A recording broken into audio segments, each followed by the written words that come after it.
வணக்கம். பரபரப்பு மீடியா செய்திகளுக்காக நான் நிரோஷன். இந்தியாவுக்கும் பாகிஸ்தானுக்கும் இடையே பல தடவைகள் ராணுவ மோதல்கள் நடந்துள்ளன. தற்போது நடந்த 4 நாள் மோதல் இதற்கு முன் நடந்த மோதல்களில் இருந்து மாறுபட்டு நவீன விமான போராக மாறியுள்ளது. இருதரப்பிலும் மொத்தமாக 100க்கும் மேற்பட்ட விமானங்கள் நேருக்கு நேர் வானில் நின்று தாக்குதல்களை நடத்தின. ஆனால் நடந்தது விமான துரத்தல் தாக்குதல் அல்ல. இருதரப்பும் எதிர்த்தரப்பின் வான் பகுதிக்குள் போகாமல் தமது எல்லைகளுக்குள் நின்றபடியே எதிரி வான் பகுதியில் தாக்குதல்களை நடத்தின. இந்த தாக்குதலில் மிக முக்கிய விஷயம் இருதரப்பின் விமானிகளும் எதிர்த்தரப்பு விமானங்களை கண்களால் கூட பார்க்கவில்லை. அவ்வளவு தொலைவில் நின்றே தாக்குதல்களை நடத்தினார்கள். அப்படியான போரில் தாக்குதல் ஆயுதம் முக்கியமானது. விமானியின் கண்ணில் தெரியாத தொலைவில் உள்ள ஒரு இலக்கை தாக்கும் ஏவுகணைகளை பார்வைக்கு அப்பாற்பட்ட வீச்சு ஏவுகணை என்று அழைப்பார்கள். சுருக்கமாக BVR. இந்தியாவும் பாகிஸ்தானும் பயன்படுத்திய BVR ஏவுகணைகளின் ஒரு ஒப்பீட்டை பார்க்கலாம். இந்திய விமானப்படை தமது ரஃபால் விமானங்களில் பயன்படுத்திய ஐரோப்பாவின் MBDA தயாரிப்பான மெட்டியோர் ஏவுகணையும் பாகிஸ்தான் பயன்படுத்திய சீனாவின் PL-15 ஏவுகணையையும் ஒப்பிட்டு பார்க்கலாம். இப்போது இந்த ஏவுகணைகள் இனி சாதாரண தந்திரோபாய ஆயுதங்களாக இல்லை. அவை புவிசார் அரசியல் சக்தியின் முக்கிய கருவியாக மாறியுள்ளன. ஆயுதங்களின் பலம் மற்றும் திறன் பதட்டமான மற்றும் போட்டி நிறைந்த பகுதிகளில் ராணுவ சமநிலையை பராமரிக்க பயன்படுத்தப்படுகின்றன. இன்று BVR ஏவுகணைகளை உருவாக்குவதும் பயன்படுத்துவதும் எதிரி விமானங்களை தோற்கடிப்பதை நோக்கமாக கொண்டது மட்டுமல்லாமல் வான்வழி ஆதிக்கத்தை கட்டுப்படுத்துவதையும் நோக்கமாக வைத்திருக்கிறது. எதிர்காலத்தில் வெடிக்கக்கூடிய பெரிய அளவிலான மோதல்களின் விளைவை ஆயுதங்களே தீர்மானிக்கும். இதனால் நீண்டகால எதிரி நாடுகளான இந்தியா மற்றும் பாகிஸ்தானிடமுள்ள வானிலிருந்து வானுக்கு ஏவப்படும் ஏவுகணைகளை ஒப்பிட்டு பார்ப்பது அவசியமாகிறது. அந்த ஒப்பீடு எதிர்கால போர்களில் யாருடைய கை ஓங்கும் என்பதை காட்டிவிடும். முதலில் இந்தியா ரஃபால் விமானங்களில் பயன்படுத்திய ஐரோப்பிய MBDA தயாரிப்பான மெட்டியோர் ஏவுகணையை பார்க்கலாம். பாதுகாப்பு நிறுவனமான MBDA-யின் தலைமையில் பல்வேறு ஐரோப்பிய நாடுகளின் ஒத்துழைப்பின் மூலம் உருவாக்கப்பட்ட மெட்டியோர் நீண்ட தூர வானிலிருந்து வானுக்கு ஏவப்படும் ஏவுகணை. இது இப்போது நேட்டோ உறுப்பு நாடுகளால் தயாரிக்கப்பட்ட மிகவும் அதிநவீன மற்றும் மூலோபாய ரீதியாக தாக்கத்தை ஏற்படுத்தும் ஏவுகணை திட்டங்களில் ஒன்றாக அங்கீகரிக்கப்பட்டுள்ளது. அமெரிக்க தயாரிப்பு AIM-120 AMBRA போன்ற முன்பு நடந்த அமைப்புகளை விஞ்சும் விதத்தில் BVR ஏவுகணையை வைத்திருக்க வேண்டியதன் அவசியத்தின் விளைவாக மெட்டியோர் உருவாக்கப்பட்டது. ஆரம்பத்திலிருந்தே அதிகரித்து வரும் சிக்கலான மற்றும் கணிக்க முடியாத நவீன அச்சுறுத்தல்களை எதிர்கொள்ளும் விதத்தில் ஐரோப்பிய போர் விமானங்களுக்கு முழுமையான நன்மையை வழங்குவதற்காக மெட்டியோர் வடிவமைக்கப்பட்டது. மெட்டியோர் அதிகாரப்பூர்வமாக 2016ஆம் ஆண்டு சேவையில் நுழைந்தது. அதன் பின்னர் த்ரோட்டில் செய்யக்கூடிய ராம்ஜெட் அமைப்பை பயன்படுத்துவதன் மூலம் நீண்ட தூர வான்போரில் ஒரு புதிய அளவுகோலை அமைத்துள்ளது.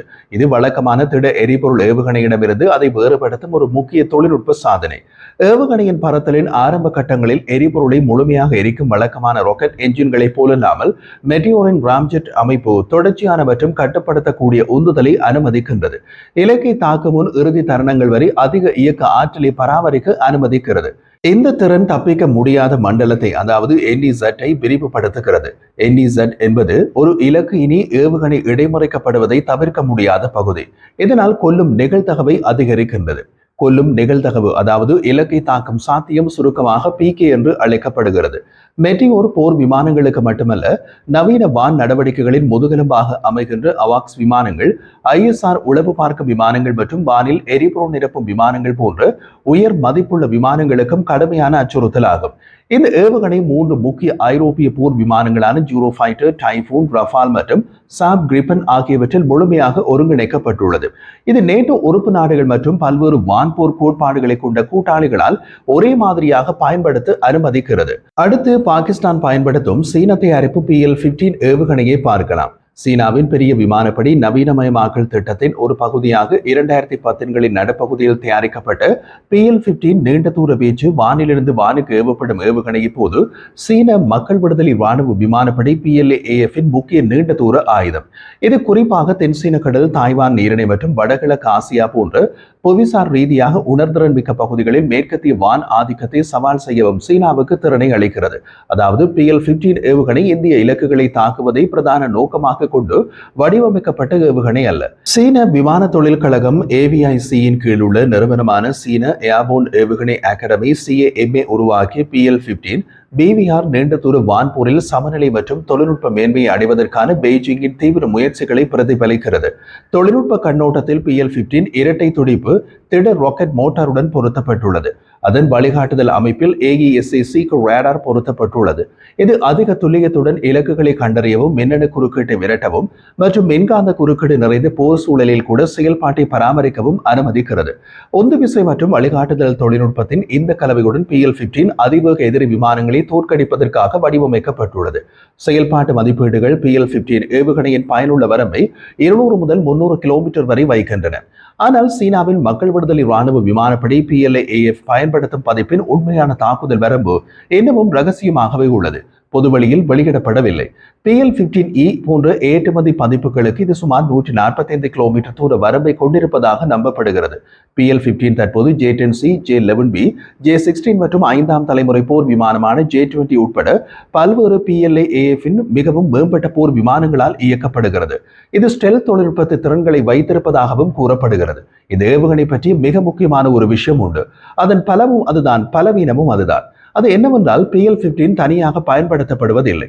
இது KJ-500 போன்ற சீனாவின் ஆரம்ப எச்சரிக்கை அவாக்ஸ் விமானங்களின் வலையமைப்பு மற்றும் தரை அடிப்படையிலான கட்டளை மற்றும் கட்டுப்பாட்டு அமைப்புகளுடன் ஒருங்கிணைக்கப்பட்டுள்ளது. அவாக்ஸ் விமானங்களின் வலையமைப்பு மற்றும் தரை அடிப்படையிலான கட்டளை மற்றும் கட்டுப்பாட்டு அமைப்புகளுடைய தொடர்பு வெட்டப்பட்டால் PL-15 தனியாக செயற்படாது. சமீபத்தில் நடந்த 4 நாள் மோதலின் போது இந்திய விமானப்படை பாகிஸ்தானின் 2 அவாக்ஸ் விமானங்களையும் பாகிஸ்தான் விமானப்படையின் விமான தளங்களில் உள்ள கட்டளை மற்றும் கட்டுப்பாட்டு அமைப்புகளையும் தாக்கி அழித்தது உங்களுக்கு ஞாபகம் இருக்கலாம். அதற்கு காரணமும் இதுதான். பாகிஸ்தானின் J-10CE விமானங்கள் மட்டுமல்ல, JF-17 போர் விமானங்களும் PL-15 நீண்ட தூர வான் ஏவுகணைகளை கொண்டுள்ளன. ஒட்டுமொத்தமாக PL-15 என்பது வெறும் ஏவுகணை மட்டுமல்ல, பெய்ஜிங்கின் தென்கிழக்கு ஆசிய ஆக்கிரமிப்பு உள்நோக்கத்துடன் கூடிய அணுகல் எதிர்ப்பு பகுதி கட்டுப்பாடு A-to-AD உக்தியின் முக்கிய அங்கமாகும். இந்தியா தென்கிழக்கு ஆசியாவில் இல்லை, தெற்காசியாவில் உள்ளது. சரி, தொழில்நுட்ப பகுப்பாய்வு மற்றும் திறன்களை வைத்து இந்த இரு ஏவுகணைகளையும் ஒப்பிட்டால் எது சிறந்தது? தொழில்நுட்ப கண்ணோட்டத்தில் இந்திய ரஃபால் விமானங்களில் பயன்படுத்தும் MPDA மெட்டியோர் அதன் வகுப்பில் உள்ள மற்ற ஏவுகணைகளை விட சிறந்தது. குறிப்பாக ஆற்றல் மேலாண்மை மற்றும் கொல்லும் நிகழ்தகவு, அதாவது PK ஆகியவற்றின் அடிப்படையில் குறிப்பிடத்தக்க நன்மைகளை பராமரிக்கிறது. இந்த அம்சம் த்ரோட்டபிள் ராம்ஜெட் உந்துவிசை அமைப்பில் இருந்து வருகின்றது. இது மெட்டியோர் அதன் விமானம் முழுவதும் அதன் இயக்க ஆற்றலை பராமரிக்க அனுமதிக்கிறது. இலக்கை தாக்கும் முன் இறுதி சூழ்ச்சியின் போது உட்பட ஒரே அளவு இயக்க ஆற்றல் கொண்ட ஏவுகணை. அது நீடித்த உந்துதல் திறனுடன் மெட்டியோர் நீண்ட தூரங்களுக்கு வேகத்தை பராமரிக்க முடியும். இதனால் இன்று சேவையில் உள்ள மற்ற BVR ஏவுகணைகளை விட மெட்டியோர் பெரிய தப்பிக்க முடியாத மண்டலம் NEZ-ஐ உருவாக்குகிறது. இது சுறுசுறுப்பான 4ஆம் தலைமுறை போர் விமானங்கள் மற்றும் தப்பியோடும் குண்டுவீச்சு விமானங்கள் அல்லது குறைந்த ரேடார் குறுக்கு பிரிவு RCS-ஐ கொண்டு ஆளற்ற விமானங்கள் போன்ற கடினமான இலக்குகளுக்கு எதிராக கொல்லப்படுவதற்கான நிகழ்தகவை நேரடியாக அதிகரிக்கிறது. இந்த திறன் இருவழி தரவு இணைப்பால் மேலும் மேம்படுத்தப்பட்டுள்ளது. இது நிகழ்நேர இலக்கு தரவை பெறவும் பறக்கும் போது தந்திரோபாயங்களை மாற்றியமைக்கவும் அனுமதிக்கிறது. அத்துடன் நேட்டோவின் போர் வலையமைப்பில் முழுமையாக ஒருங்கிணைக்கப்படுகிறது. இது தரவு பகிர்வு மற்றும் அமைப்பு இணக்கத்தன்மை முக்கியமான கூட்டுவான் நடவடிக்கைகளில் பயன்படுத்த மெட்டியோரை மிகவும் பொருத்தமானதாக ஆக்குகின்றது. மறுபக்கத்தில் பாகிஸ்தான் பயன்படுத்தும் சீன தயாரிப்பு PL-15 ஏவுகணை இயக்கவியல் திறன்கள் மற்றும் அதிகபட்ச வீச்சுக்கு முக்கியத்துவம் அளிக்கின்றது. PL-15 உள்நாட்டு பதிப்பு 300 கிலோமீட்டர் வரையிலான இலக்குகளை எட்டும் திறன் கொண்டது என்று நம்பப்படுகின்றது. ஆனால் பாகிஸ்தானுக்கு கொடுக்கப்பட்ட அதன் ஏற்றுமதி வடிவம் PL-15E தாக்குதல் வீச்சு அதைவிட குறைந்தது. இது பெய்ஜிங்கின் அணுகல் எதிர்ப்பு பகுதி கட்டுப்பாடு, அதாவது A-to-AD ஆற்றலின் முக்கிய அங்கமாக அமைகின்றது.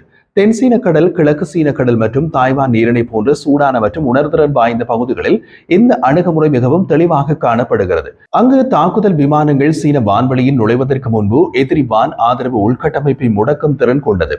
ஆனால் இந்திய எல்லை போருக்கு A-to-AD ஆற்றலின் தேவை குறைவு.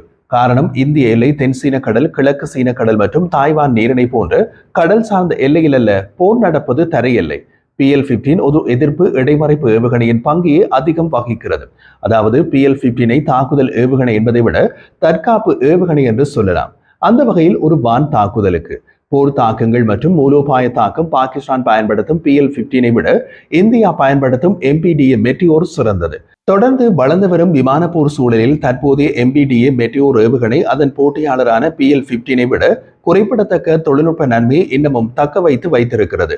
இந்த அம்சங்கள் ராம்ஜெட் உந்து விசை அமைப்பு மிகவும் பெரிய அளவிலான NEZ திறன் மற்றும் நேட்டோவின் டிஜிட்டல் போர் வலையமைப்பில் முழுமையாக ஒருங்கிணைக்கப்படுவதால் மெட்டியோர் இன்று சேவையில் உள்ள மிகவும் நம்பகமான மற்றும் தந்திரோபாய ரீதியான நெகிழ்வான BVR ஏவுகணைகளில் ஒன்றாக மாறுகிறது. ஐரோப்பா மெட்டியோர் ஏவுகணையின் அடுத்த தலைமுறை வடிவமான மெட்டியோர் NGயை உருவாக்கி வருகிறது.